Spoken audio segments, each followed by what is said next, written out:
Welcome back. I'm Max Bergman, director of the Stewart Center and Europe-Russia-Eurasia program at CSIS. And I'm Maria Snegovaya, senior fellow for Russia and Eurasia. And you're listening to Russian Roulette, a podcast discussing all things Russia and Eurasia from the Center for Strategic International Studies.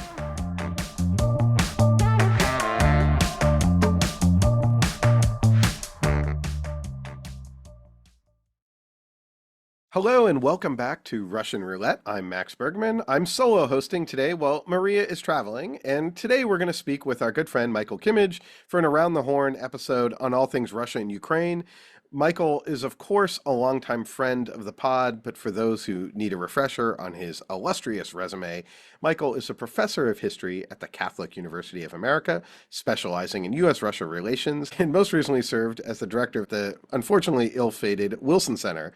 Additionally, we used to be office mates on the policy planning staff at the State Department during the Obama administration. And most importantly, I should know that Michael is a former senior associate non-resident fellow here on our team at CSIS. Michael, it's great to have you back on the show. Wonderful to be back, Max. So I kind of wanted to have you on to sort of do a level set of where are we right now. It's the middle of the summer. Trump just past the 6-month point in his tenure. Where are we with the war in Ukraine? Where are we with Ukraine-Russia? In some ways, it doesn't feel all that different than where we were a year ago. When you are looking kind of at the broader strategic landscape, where are we right now in this conflict? What do you see? It's an odd moment, perhaps, in the conflict in the sense that some of the problems that you see are almost as evident on one side of the conflict as they are on the other. And maybe that's just a testament to how long the war has lasted, that it is imposing strains and stresses on both sides that really register in the domain maybe more of political economy than of raw battlefield empirical data and evidence. And so, yes, it's true that Russia for the last year has been making marginal gains on the battlefield. I don't think that that's really changed the nature of the war whatsoever, although it matters in the scheme of things that there's a small bit of momentum on the Russian side. The story that does not get enough press, I would say, is how difficult this war is on the Russian side. The enormous expenditure of materiel. It's estimated that there'll be a sort of 1 million deaths and casualties by the end of this year. That's the totality of the war for Russia. That's an astonishing number. And the Russian economy is by no means beginning to tank or anything like that, but it's showing a lot of strain. You know, it's a lot less robust and healthy than it was in the first year of the war, and it's burnt through. I think this is a phrase from a previous discussion of ours, Max. It's sort of burnt through the sugar high that the war gave the Russian economy in its first and second years. It's not as if Putin is accountable to any kind of electorate, but, you know, Russian politics is a mystery. And within that mystery, I would just say that things are getting worse. And in a way, you can point to similar, if not identical, problems on the Western side of the ledger, that there are frustrations with the costs of the war. You see that in American politics, a couple of European countries. There are some political tensions beginning to emerge in Ukraine. I'm sure we'll get to those in a moment. And it's not a stellar moment of transatlantic cooperation by any means. It's not rock bottom when it comes to transatlantic cooperation on the war, but it's one area where things have gotten worse from where they were a year ago. And so it's like two huge sides in this conflict are now shouldering a very long-term and very heavy burden. Neither is willing to give up by any means, and yet the burden is visibly growing heavier. And so I think we can kind of see not the outcome of the war, but we can sort of see the outcome of the next is that whichever side is better able to hold that burden that really registers in the domain of political economy is going to start to emerge the front runner in the war. And it's very difficult to say at the moment which side that will be. Yeah, it strikes me that the strains are really starting to show. We had a report out a month or two ago noting that the Russian economy has sort of gone from a sugar high, as you mentioned, to the hangover. And the thing about a hangover economically, and I think, you know, physically, is that you can continue on with a hangover. You can treat your headache with Advil. You can sort of trudge through. It's, you know, can be debilitating, but it can also just be something that you get on with. And I think it's sort of unclear how debilitating the current economic state of the current economic situation will be in Russia. I think it's something, at least our report concludes, that they can trudge forward for a while. I do think that some of the things that we're seeing politically in Russia strike me as perhaps signs that Well, some of that financial strain means that that kind of 15% corruption that you just sort of anticipate that if there's a project, 15% is being skimmed off the top into the personal bank accounts of various Russian officials and leaders and executives, becomes sort of not quite as sustainable. We've seen the apparent suicide of a senior Russian cabinet official, I think the transport minister, and in some crackdowns, some arrests, some of Russian elite. And I don't necessarily think that is a harbinger of sort of a massive crackdown or unease amongst the elite of Moscow and St. Petersburg wanting to strike back at Putin. But it does show signs of strain, needing to, I think, kind of husband resources a bit more carefully.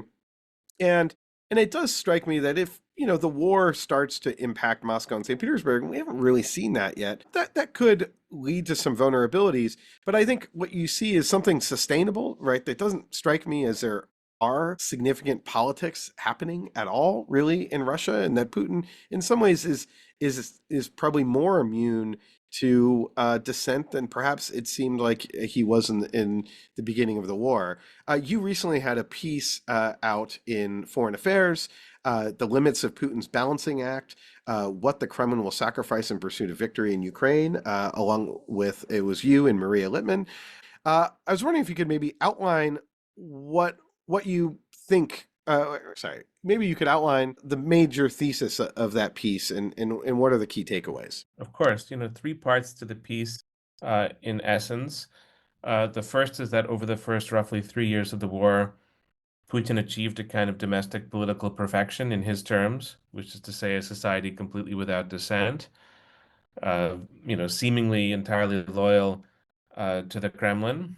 And the deal that Putin has struck with Russians really over the last 20, 25 years of his rule, sort of came into harmony, or we use the term equilibrium in the piece, that, Putin gets to run the show. He gets all the power that he wants, and he has to deliver a high degree of stability and predictability to Russian life. So even though the war is chaotic, for most Russians in their domestic lives, things are structured and predictable. And, the second part of the piece is that this phase is coming to an end. And, it's coming to an end not so much because domestic politics is beginning to get turbulent in Russia. That's not the case at all. It's coming to an end because Putin is very, very far from winning this war, and that's something he really wants to do. And the only recipe for Putin to win the war, as far as I can tell, or as we can tell, Maria Littman and I, would be something like massive mobilization, which is not, off the table for Putin, or really, sort of organizing the whole of society around the war effort. That's an option he could choose, and over time it might make a profound difference in the war. But if he does choose that option, that's it for political equilibrium. It's not going to be this careful balance of people having private lives for the most part, and then having to deal with what the Kremlin asked them to do on the other. It's going to be a dictatorial society, kind of top down, um, and sort of very difficult. So not without precedent in other societies and other moments of countries that go all in on wars, but highly risky and highly dangerous. And then the third point, which I think really deserves emphasis at this moment, because I still think in the kind of general media public conversation, we sort of overestimate how well, in quotation marks, Russia is doing with everything. There's a worsening of Russia's geopolitical position outside of Europe, which is really notable from where Russia was, let's say, 10 years ago. And so this would be Russia's non-engagement in the conflict between Armenia and Azerbaijan, where Armenia is now getting closer to Turkey because of, Russia's bad performance as a partner. We have Russia really losing a lot of its position in Syria with the fall of Bashar al-Assad, and then we have the pummeling of Iran by Israel. And Iran and Russia are not going to go to war together, but still they're pretty close partners, and that too has contributed to a real, sort of diminution in the Russian position in the Middle East. And so this big bet that Putin made back in 2022, that this is going to be the moment when Russian power comes into its own, countries, a new order is sort of going to align itself around Russia and China, that really is not happening. And again, Putin is not going to face the overthrow of his regime because of that. But it does matter for his prosecution of the war. And it matters, finally, the last point that we try to make in the piece, it just sort of matters in how Putin sells himself to the Russian population. There's a real hollowness there. You're going to sort of sacrifice for national greatness. If you're going to make that deal with the population, you've got to deliver on the national greatness, and that's something that Putin is failing to do. Yeah, one thing that strikes me is, morale can shift in wars. And it does strike me that the wind was sort of at the back of the Russians over the last year, with maybe even more, maybe the last year and a half, with the US sort of not passing a supplemental or taking 8 months to do so until April 2024. Then you had U.S. elections where the Russians were sort of hoping, I think, pretty clearly that Donald Trump would win and there'd be a shift in U.S. policy that came to fruition. And then so over the last 6 months, things seem to be going pretty well. There were going to be negotiations with the U.S. that sort of behind the backs of the Ukrainians on an economic deal. I think the Russians were probably feeling quite good about themselves. But then over the last few weeks, there's been at least a shift in tone and tenor. The U.S. Looks like it's going to continue to basically just keep doing what we were doing in terms of providing missile supplies and other deliveries to Ukraine, money that was allocated during the Biden administration. The Trump administration, or at least the Trump Pentagon, hesitated about certain deliveries. The story was that, after defending Israel, especially firing so many Patriot interceptors, the idea that they were going to be providing that to Ukraine when U.S. stockpiles have gotten low, that they put a freeze. This was approved by Secretary of Defense Hegseth, largely seen as coming from the Undersecretary of Defense Bridge Colby's office. And then Trump overruled that after there was some appeal from European leaders. Mark Rutte was here on Bastille Day, the NATO Secretary General, and it looks like the tap had been turned back on in terms of deliveries, and that Germany got assurances that it could provide more Patriots to Ukraine, Patriot batteries, and that it would sort of jump the 10-year queue to buy new Patriots from the U.S. Now, you can see this as a big shift. On the other hand, it basically just looks like the U.S. is continuing deliveries and agreeing to sell weapons to Europe. Not a huge shift, a huge change, at least in my mind. But from a Russian perspective, I could also see that kind of denting morale. And that if this war just sort of trudges on over the next year, and if the war starts coming to Moscow and St. Petersburg, and there's been Ukrainian strikes on some of these cities, and if that kind of expands, then I could see kind of a morale shift. I want your thoughts on both that idea, but also maybe we should pivot back to talk about the peace process. It doesn't really look like there's one, and to talk about the kind of shift that has happened in the Oval Office. But and so back to you, Michael, on how do you see the kind of how things have evolved right now in Washington vis-a-vis toward Russia, and how this administration is and how Trump is approaching the peace process. Is there a peace process to be had? Wonderful. Well, thanks so much for the questions, Max. In terms of morale, you can give two answers. One would be the one that traces Russian propaganda, and that's the very predictable answer. And Russian propaganda has said from the beginning that Ukraine is going to fold, U.S. is going to turn tail, Europe is not going to be there for Ukraine. And you can always find, especially if you're a propagandist, you can always find evidence that makes that look like the wave of the future. Protests in Kiev, Ukraine is going to fold. Outliers in Europe in terms of transatlantic policy, Europe has turned its back, and the Trump administration will always give some kind of evidence that could suggest changes in the air, and that the U.S. is not really behind Ukraine. And you've heard that message, sort of ceaselessly from Russian propaganda, Russian media from the beginning of the war to the present. We're going to hear it till the end of the war. So if you're in Russia and that's what you want to hear, you can buy into that, and I'm sure that's a decent amount of the population. On the other hand, if you're willing to take just a somewhat more, marginally more candid look at the war from a Russian vantage point, to me, it just looks terrible. Again, going back to that number, 1 million deaths and casualties, that's a huge number, right? 57,000, I think it was, deaths in the Vietnam War for the United States, and that's a trauma that we're still living with. This is 20 times the size of that in a certain sense of measurement. For what? On the Russian side, for the sake of the ruined city of Mariupol, so that you can run the Russian flag over that. The Donbass, which is an immiserated, war-torn area.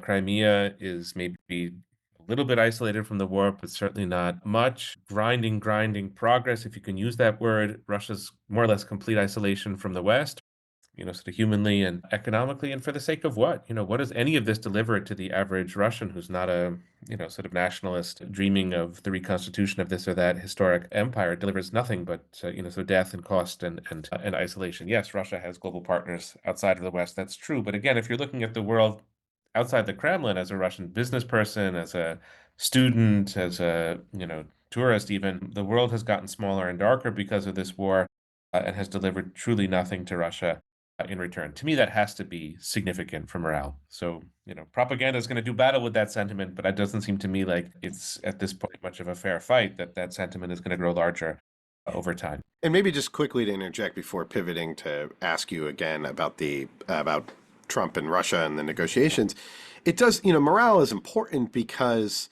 it's that's the if morale starts plummeting, people start thinking this war is a total failure and a lost cause and costing a ton of money and economically wasteful. And so if the economy starts really grinding, then sometimes it prompts people to say, we got to do something. And oftentimes those people are not necessarily the elites, but those with guns on the front lines that decide that this is a lost cause. So I'm not predicting that, but I think that's the sort of stress and strain that if you're Vladimir Putin and you already had Prigozhin launch his, failed march toward Moscow, has to be somewhat on his mind and can be, maybe even if that doesn't materialize, at least become something on Putin's mind that makes it, maybe he wants to dial down the conflict. But Michael, maybe back to you on how you see things have progressed over the 6 months when it comes to the U.S. Yes, well, I'm sure that the merry-go-round will continue to turn in Washington for the next 3.5 years. And so if it's, one mood or one flavor now, it's going to be something else in a couple of weeks, and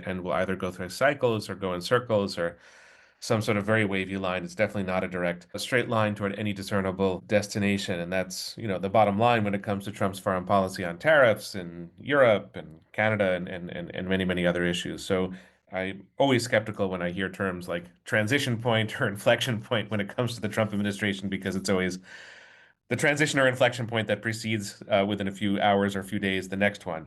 But that kind of goes without saying. I think what's happened with the peace deal is something very fortunate, which is that sort of like the phony war or a phase of magical thinking has come to an end. There was never the investment in a real diplomatic process from the Trump administration from the beginning. There was never that investment, nor in a different sense did the US ever have the leverage to end the conflict in any way that would have been acceptable to Washington. So you use the term hangover. There was a period of intoxication when it was believed that the charisma of the president and his willingness to serve as an honest broker was going to put an end to the conflict. Maybe that was not much more than a campaign promise, but that phase is no longer sustainable, it seems. And you do have statements from President Trump that are pretty strong for him vis-a-vis Putin, that he's described Putin as crazy. And then he's also said that Putin feeds him BS on the phone, which I'm sure is true. And so there's been a modest degree of distancing there. And here I'm a little bit more internally skeptical, but we'll see what the next days and months bring. A greater willingness, it seems, on the part of the White House to use the leverage that the U.S. has, which is economic on the one hand and military on the other, to put just a bit more pressure on Russia. The kicker for the White House is going to be if they're willing to do that, and I think there's every reason to increase the pressure on Russia at the present moment for the sake of doing better with the war. But the kicker for the White House is that they're going to start to use the U.S. leverage. They're going to lose any sense that they can wrap this war up in the next 6 months or 12 months, which I think is just the truth of the situation. But I think that that's going to be difficult for Trump. So, there's a bit more coordination, it seems, with Europe. That's to the good. Marginally maybe unexpected from the events of this past spring and summer. Is Trump really willing to go to bat for Ukraine? I doubt it. But, Zelensky, I think, has managed the relationship pretty capably. He knows how not to lose Trump at this point, which is maybe more important than knowing how to win Trump, because that's something that nobody really knows how to do, and he's done that pretty well. So it's, I think, strategically a good moment, just a bit more honesty or a bit more accuracy of description. But I worry a lot that Trump will lose interest in the next month. And what this war demands of any American president is the sort of thing that Trump himself is just incapable of delivering. It demands patience. It demands coordination. It demands sort of disciplined type messaging on things if you're really going to have a very effective policy. And that's just not Trump at all. So the war puts demands on the American president that this American president can't deliver. And we're always observing, I think, that tension between what the war requires and what the White House is able to give. Yeah, I think you hit the nail on the head. I think with Ukraine, the worst has been avoided. We saw what the the worst outcome would be after that failed, or after that horrendous Oval Office meeting in which U.S. intelligence sharing and weapons deliveries were frozen. And the intel sharing is particularly important because it really helps the Ukrainian military know what to shoot at. And without that, they kind of lose their eyes and ears. And there was a fear for a while that, Elon Musk would cut off Starlink. That sort of dissipated because if, he was going to cut off Starlink, I think any country around the world would say, well, this is not really a reliable company that I can do business with. Fears of that have faded, and Starlink being critical for the connectivity of Ukrainian drones, of Ukrainian communications. And the weapons deliveries, the Biden administration allocated just a ton of money before the end of the year because, they got the money allocated from Congress in April, May of 2024, giving them a very short time frame to get all that money out the door. That was supposed to last more than a year, and in 9 months it was all allocated. So there will be a lot of weapons that are built, and that money went to defense companies. It's being built, and so Ukraine is going to continue to get a supply of U.S. weaponry. The problem is that's going to start to go down, but at the very least, it's enabled, I think, a period of transition as Europeans continue to actually expand production. And to me, one of the big developments from the Ruta meeting was merely that the Europeans were willing to cross the threshold of being willing to buy American aid. That's effectively what just happened there, is that instead of the US providing aid, the US is just selling weapons to Europe, and Europe is then transferring them. And that's sort of what was already happening, that a lot of the European weaponry is American weapons, old American weapons that they were providing to Ukraine, that we were allowing them to do that. And so I think in some ways it means that Europe is just going to fill the void that the United States is leaving by deciding that it doesn't want to provide direct economic and military support to Ukraine. So we're now going to be doing it indirectly through the Europeans, and the Europeans are paying. If you're Ukraine, it's not great. It's a fine outcome. But then we get to the economic sanctions side, or the tariffs that Trump has announced, has given Putin 50 days. If not, there'll be secondary sanctions or secondary tariffs. And this is where I'm deeply skeptical. And we'll see. What are these secondary sanctions or tariffs? Well, it means us going after India and China in particular, that are, the huge purchasers of Russian oil. And look, I think the thing we have to realize here is, that could work, right? We could, Trump could get into a negotiation with Modi and say, look, I'm going to put these tariffs on you, or these sanctions on you, whatever terminology you want to use, unless you reduce Russian oil. And then maybe we'll make some sort of side agreement. We'll start selling you more US weapons that you have wanted and we've held back for technology, security reasons. So maybe there's a deal to be had. But the reason why I'm skeptical is the only reason to be engaged in this sort of deal-making process is because you're trying to hurt the Russians to support Ukraine. There actually isn't a huge economic benefit to the United States. In fact, there could be an economic cost because the Biden administration was very concerned about taking Russian oil off the global market. So if, what these secondary sanctions are trying to do is basically take Russian oil off the global market, that increases global oil prices, hits Americans here at the pump. Now, you could say that Trump could engage the Saudis and the Emiratis in a way that the Biden administration struggled to, and say, turn up, open your taps, increase supply, offset that, Russian oil coming off the market. That's all possible. It's possible that there could be this flurry of diplomatic activity to stick it to the Russians to help Ukraine.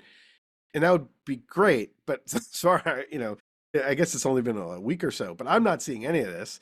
And I just highly doubt that that's the sort of activity that we're going to do on behalf of another country, when in the meantime, we have a flurry of activity going on with trade negotiations with the EU, with India, with Japan, because Trump has levied tariffs. So it would require the US to do a lot for Ukraine, and I just don't really see this administration doing very much at all for Ukraine. Yeah, it would make for a more interesting podcast if we ferociously disagreed on this point, and I just can't muster anything other than skepticism, as seems to be the case with you, Max, when thinking about this. Well, let me just offer the only two counter arguments I can think of, although my instincts are entirely yours on this point.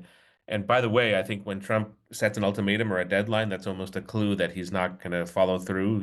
In 2 weeks, there'll be this announcement, or this or that is going to happen, 30 days. And then whatever the sort of next stage is, it's never quite what was anticipated or predicted. And I'm pretty sure that that's going to be the case with this 50-day deadline. But let's just take two, sort of arguments that take us in a different direction, not really about Russia, Ukraine. And I agree, Trump's willingness to sacrifice on behalf of Ukraine has to be incredibly small, up until now at least. But interestingly, in the second term, Trump has done a lot of things that are inflationary, and it doesn't seem to bother him all that much. We have the kind of peculiar quote, again, not about Russia, Ukraine, but if American kids get $2 for Christmas as opposed to $30 for Christmas, well, fine, we can kind of live with that. In other words, if there's a price that consumers have to pay for a policy that the White House decides on, sort of so be it. And we've seen that with the tariff policy. We've seen that with various trade wars that, economists think are just, flat out wrong and foolish and unnecessarily inflationary. And yet the White House has been willing to pursue them. So this is a second term Trump that seems to be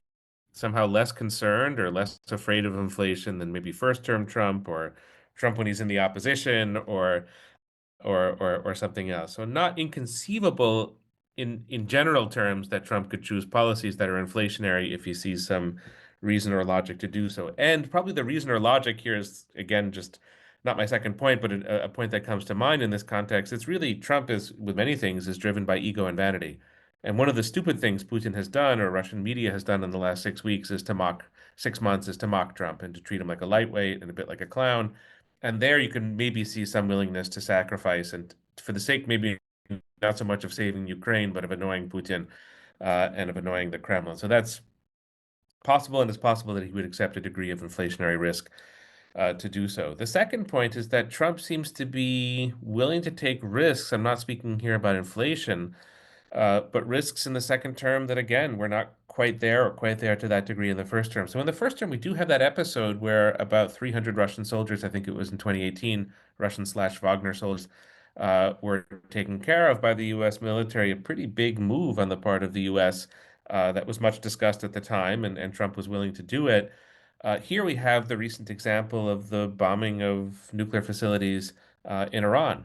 And here you not only had a lot of Democrats who were skeptical and a lot of national security folk, but you had a lot of people within the MAGA movement and pretty close to Trump himself who thought this was not a good idea, and yet Trump was willing to do it. So he is a man of surprises. He is, at moments when he believes it necessary, willing to take risks, and perhaps, there's maybe 5% chance of this happening, but perhaps this will fall into that category. He sees the point. His ego and vanity is involved in this case, and it might be a risk he's willing to undertake. So that's the best counter argument I can offer, Max. It's a good counter argument.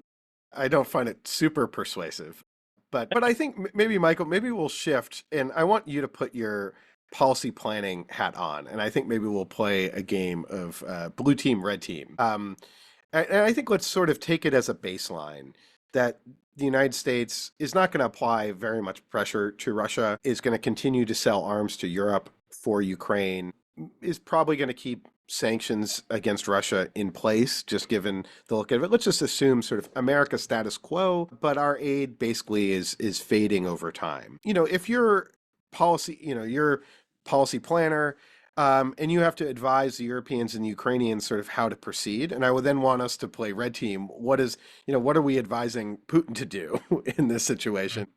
But what are you advising the Europeans and the Ukrainians to do? It does look like Europe is sort of recognizing that it's having to kind of carry the weight of the U.S. pulling back and basically, I used to describe it as quitting Ukraine. Maybe that's a little too harsh, but basically doing very little in support of Ukraine. The EU just passed its 18th sanctions package. It killed Nord Stream 2 forever, so Nord Stream will not return. Lowered the oil price cap, did really tighten sanctions sort of across the board, put more restrictions on the shadow fleet.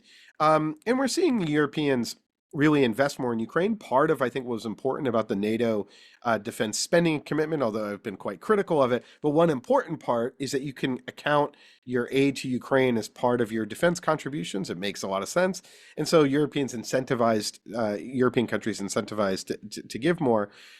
But what is the strategy here for Europe and Ukraine if the U.S. is just sort of going to be on the sidelines? Is it just to keeping on,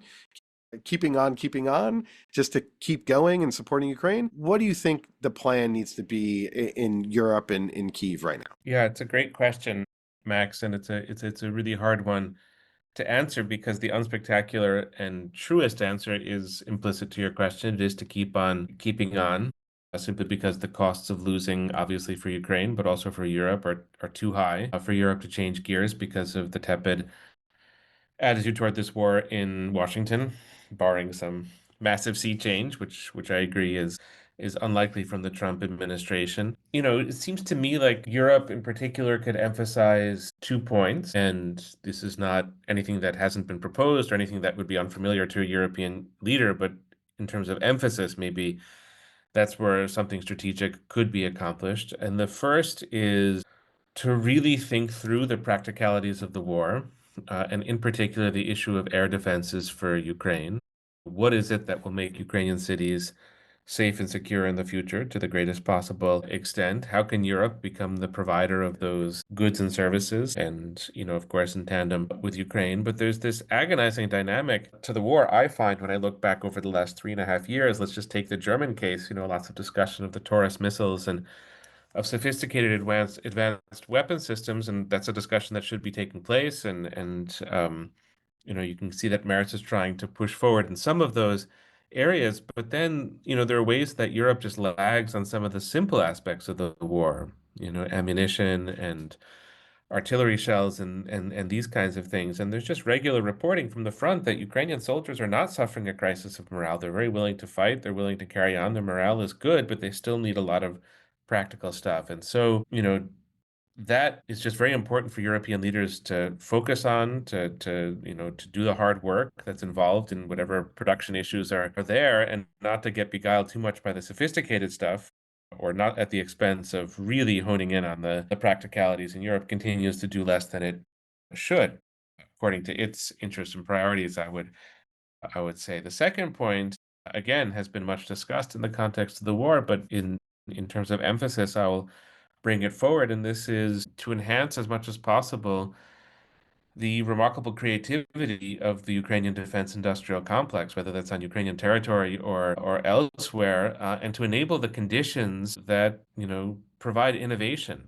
We sometimes present, or there was a tendency in the second, third year, first year of the war, to present Russians as neo-Soviet, and they're slow, and they're top-down, and they're vertical, and they're uncreative, and all of that. And that has often been the case for the Russian military, but Russia has changed, and it came up with the glide bombers, and there are ways that it's changing its delivery mechanisms for drone warfare and other things. And Ukraine is changing quickly as well, but I think Europe can do a lot. I mean, after all, Europe is a technological powerhouse, and probably 99% of that technological capacity has been non-military until recently. Surely a lot more of that needs to be military. And Max, you would know all of this stuff much better than I, but the relationship that, as you have in the United States, between venture capital and research and development and military technology, I don't think that Europe is great at that.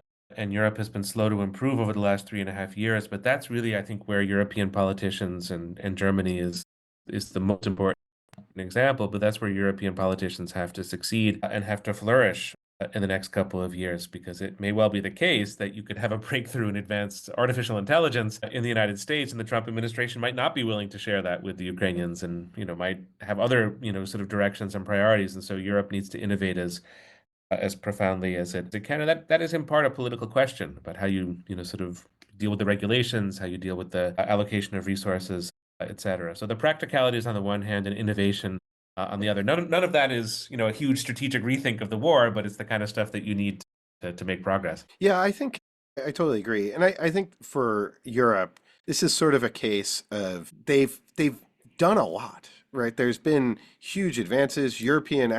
Actually European artillery production, I think, is larger than U.S. artillery production. They've made all these strides. They're producing more. There's the amount of money going into defense is really astronomical. Yet it's still not enough.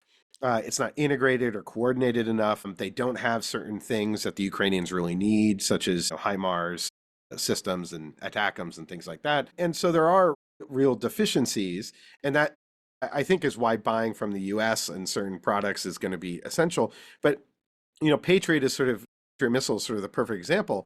If I was in a Ministry of Defense in a small European country and I was going to buy air and missile defense, I would definitely buy Patriot. It's proven. You know what you're getting with your money. There's a French-Italian version, the SAMT, that, on paper is supposed to be just as good, but it's not used as much. It's not innovative. It's not, they don't buy, not selling as much. They don't iterate and improve it as much.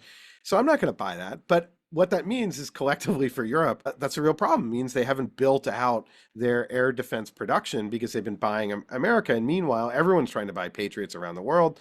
And so what I think the EU needs to do is come in and make sure that there's huge orders also for European systems in addition to US systems. And I think that's happening. The one other thing I would offer is I wrote a piece now a few years back saying that one of the deficiencies in the US strategy is that we had no message to the Russian people. There was no sort of path back after Putin. And I get that this was very hard for the United States. Putin had invaded Ukraine. Eastern Europeans in particular see Russia as just this, threat that will never go away. So the idea of sort of offering Russia sort of a path back after Putin was sort of anathema.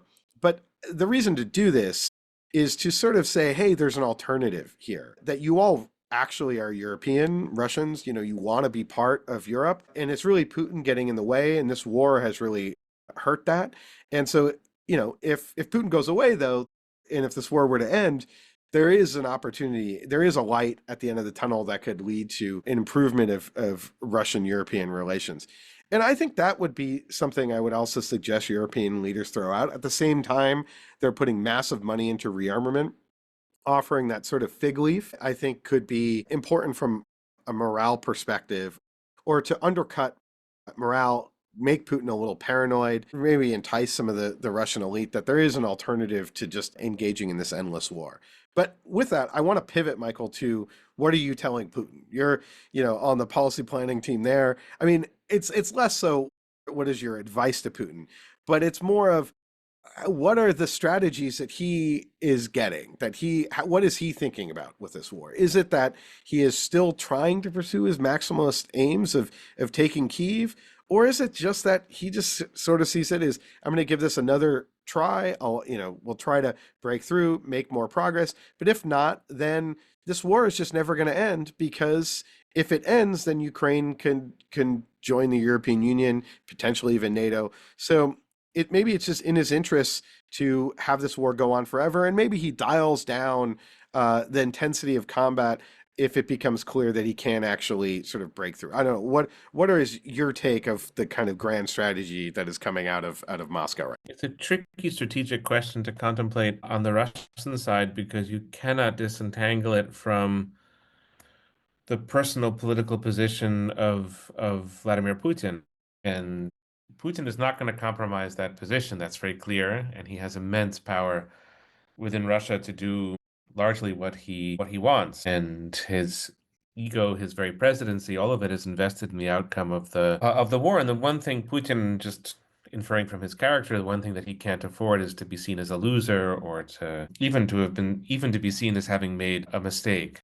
And so it reminds me a little bit of the famous quote from John Kerry about the Vietnam War: who's going to be the last soldier, the last man who wants to die for a mistake? You could certainly ask that question already in Russia, but Putin is never going to allow the war to be seen in those terms, and will fight, I'm afraid, for a very long time for the sake of preserving the optics, for the sake of preventing the optics of losing from ever encroaching on his presidency. And so a lot of the strategic questions that Russia could have, if Russia was able to have a cogent conversation about the war, will never get discussed for that reason. So let's just take that as a given, because that's how the system functions, and that's an obvious element of it. And then, even within that, I have to say, I find a lot of the Russian choices very questionable. And so let's focus for a moment on the terrible events of the last couple of weeks, where it's like day in, day out, there have been all these drone attacks, not just on Kiev, but even cities much further to the west than Kiev, of no strategic significance to the battlefields, to be sure. But this constant barrage on civilian life in Ukraine, I can understand why Russia's doing it on a kind of medium level political / tactical level. Commanders want to show that they're doing something. They want to show enterprise, they want to get promoted, and this is what they're able to do. But the more civilians Russia kills, the further Russia gets from whatever political objectives it could have in Ukraine, because to achieve your political objectives, you can't just use coercion. At a certain point, you have to co-opt local elites and do all the things that empires do to grow. And so even there, I think Russia is kind of screwing things up. But the clear way of answering the question at this point is that Russia is to a degree where Germany was in 1944, 1945. It's sort of the Hail Mary approach to strategy, that you just sort of throw things at the war and you hope against hope that Zelensky is going to fall and that there'll be massive riots in Kiev, or some huge element will emerge in the European Union, a freak election in Germany where the AfD gets to put its chancellor and the chancellery in Berlin, and then Europe sort of changes precipitously, or massive unrest in the United States, sort of civil war or something like that, that makes the United States just unable to function as a military power. But if those are your hopes, I mean, it's just it's a little bit like Hitler aiming for the wonder weapon in 1944 that was going to deliver him from the war, or what the Germans speculated about in the spring even of 1945, that when Roosevelt died, somehow everything was going to fall into their lap. So when a country is incapable of doing what we could describe as normal strategy, trying to achieve a set of objectives that would make a country more prosperous or more secure, when you're unable to do that, uh, I think you engage in a lot of delusional and wishful thinking, and I'm afraid that that's where Moscow is at the moment. But the hammering against Ukrainian civilians is, I think, a key to where Russia sees its strategic direction. And of course, I can, mock all of this as delusional, wishful thinking and sort of off the mark. But, wars are, of course, very unpredictable. And if Ukraine were to break in some ways, then you could see certain things becoming possible for Russia that are not possible at the moment. But I think it's, very often over the last 3.5 years, and especially over the last year, what you see in Moscow is really the inverse of strategic thinking. Yeah, it also seems to invite the Ukrainians to also take the gloves off in some ways in response. It's not that Ukrainians have really had the gloves on, but they have been careful and not to sort of pummel civilian targets inside of Russia, knowing that Russia would could pummel their civilian cities back, and have been, I think, Ukrainians have been quite judicious in trying to strike military targets. And it may just be now that, if Ukraine has a big military defense industrial complex. They could develop and have developed lots of long range drones that we know that Russia also struggles to shoot down. Ukraine has responded recently with a number of strikes, and that could really start to escalate from the Ukrainian side back onto Russia, and then therefore bring the war, burst some of the bubble of the Russian elite that is operating in some of these cities. Now, Moscow and St. Petersburg is quite far. It's hard to strike. I do think that is sort of, the more you pummel Ukrainian cities, the more it sort of invites that retaliation. It's also not clear to me that would result in sort of weakening Ukrainian resolve. World War II, it's sort of Nazi pummeling of British cities sort of strengthened British resolve. Air power doesn't seem to actually create great morale shifts. So I think there's I totally agree with you. The strategic thinking here, I think, is really wanting, and it's sort of unclear what the objective is, except to just have collective punishment on the Ukrainians, and maybe some vague hope that this brings Ukraine to its knees. But I think it's destined to do the opposite. Maybe one final question is to close out on some of the recent news out of Kyiv, that there have been raids and arrests of the anti-corruption offices and prosecutors that have been really important, I think, in lending confidence to the United States, to Europe, in providing a lot of aid to Ukraine, and in snuffing out corruption in Ukraine, or at least attempting to. Corruption has been a huge issue in Ukraine. So I'm curious what you see of the current government reshuffling in Ukraine, the steps by Zelensky against these anti-corruption offices. Is this Zelensky really just trying to seize more control? Is this something to be nervous about, or something to watch? What do you think? Yeah, great question to conclude with, Max. So just going back very briefly to your previous thoughts before you posed this question, I think one of the basic elements of strategy, certainly a military strategy, is to respect your adversary, respect your enemy. I think there have been times when that's not what we've really done vis-a-vis Russia, and we've sort of underestimated what Russia's been capable of. 2016 kind of comes to mind in that context for the for the US. But Russia is chronically incapable of doing this with Ukraine. It was incapable of doing this at the beginning of the war. It was incapable of seeing that Ukraine could advance as quickly as it did in the fall of 2022. And then, the naval elements of the war have been very, very successful for Ukraine, again, to Russia's surprise. And the strike on the airfields deep within Russia this summer was a surprise. So I think you're entirely right that Ukraine continues to push Russia, and it's just surprising that Russia is so surprisable in this sense, and yet it tells you something very important about Russia and its lack of respect for Ukraine, and in a way how costly it is for Russia has been and will continue to be in this war. So two things to say about Ukraine at the present moment, and since you mentioned our time at policy planning back from 2014 to 2016, these are all very familiar issues from back then, and for Ukraine watchers from before 2014 to be sure. An Achilles heel of Ukrainian politics from the vantage point of the US and from the vantage point of the West, democratic countries, and the Achilles heel of many post-Soviet countries, and certainly of Ukraine after 1991, is checks and balances. And there is a real problem in Ukraine that the executive has too much control over the judiciary. And this was a huge issue from 2014 to 2016, which our office worked a lot on. I'm sure that Ukraine has made quite a lot of progress since then, but it just hasn't gone away. And so what you see is Zelensky being, in some respects, a typical Ukrainian politician in a somewhat unfortunate sense in that he's trying to amass a greater degree of executive power. And if you're a close Zelensky watcher from the beginning of the war, you've seen that this has been a problem, maybe not so much with the judiciary, but it's been a problem with Ukrainian media. That Zelensky, who does have a strong media background, has, like many wartime leaders, he's tried to control the information flow, prevent certain stories from coming out. U.S. is familiar with this from this in its own history with various wars. It's again not unique to Ukraine, but it's a observable dynamic. And I think, under conditions of martial law, where there haven't been elections for the last 3.5 years, maybe Zelensky is feeling like, he has impunity to do these things and he's owed it. He deserves it.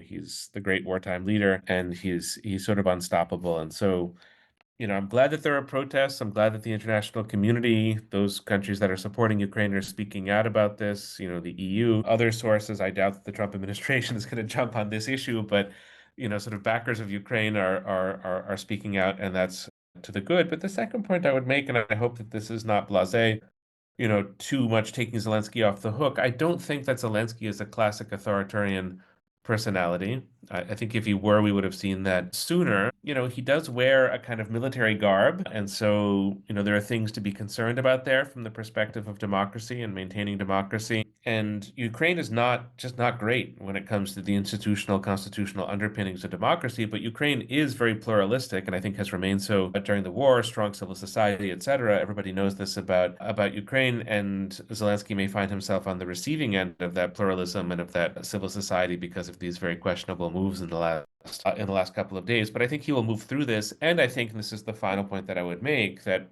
the survival instinct on the part of Ukrainians and also the trust in Zelensky, both of those things are strong enough to ensure that Ukraine is not going to, at the time that it's trying to beat back really difficult waves of attack and waves of aggression from Russia, it's not going to devolve into civil war. And it's not going to devolve into civil war over these issues. So let's report on it. Let's talk it through. Let's have a good, transparent, open conversation about things that Ukrainian politics leaves to be desired and what some of the concerns might be for the next couple of months. But it's just not, I think, the moment when Ukraine begins to slide into political dysfunction. If we want to close out the conversation with a practical worry about Ukraine that is in this area, let's think forward about the winter. Let's think about the cost of gas and electricity and just gas, electricity, energy supply in Ukraine over the winter as Russia continues to really degrade Ukraine's civilian infrastructure. And if anything would bring Ukrainian politics to a boiling point, it might be that, the sense that civilian life is just becoming too difficult to bear. But it's not going to be these kinds of ultimately inside baseball issues within Ukrainian domestic politics. Yeah, I totally agree. I also think this is where the role of the European Union is really important because the Ukraine, I mean, this is sort of the origin of what this is all about, is Ukraine's desire to be part of Europe. And if Ukraine does move in authoritarian direction, if it does look increasingly corrupt, then the pathway towards European Union membership, the whole point of this, is not going to advance. And This is something where the EU doesn't compromise. The EU is very litigious. The whole process of joining the EU, of adopting the acquis communautaire, the tens of thousands of pages of laws, is very arduous. And so I think Ukraine's going to be held to an incredibly high standard here. So in Zelensky, I think there's been a lot of concern in Europe, and he's going to have to address those concerns. In the year, this just means the EU is going to be on them like a hawk. And I think that's incredibly appropriate. Michael, unfortunately, we are out of time. We've gone over. There's so much more to talk about, but I want to thank you again for joining us. You're joining us from Vilnius, the great country of Lithuania. So thanks for beaming in, and also thank you to all our great listeners for tuning in. As always, if you haven't already, please be sure to subscribe to the show, give us a 5-star rating. Additionally, please be sure to check out our sister podcast, The Europhile, wherever you get your podcasts, and we will see you next time on Russian Roulette. Such a pleasure, Max.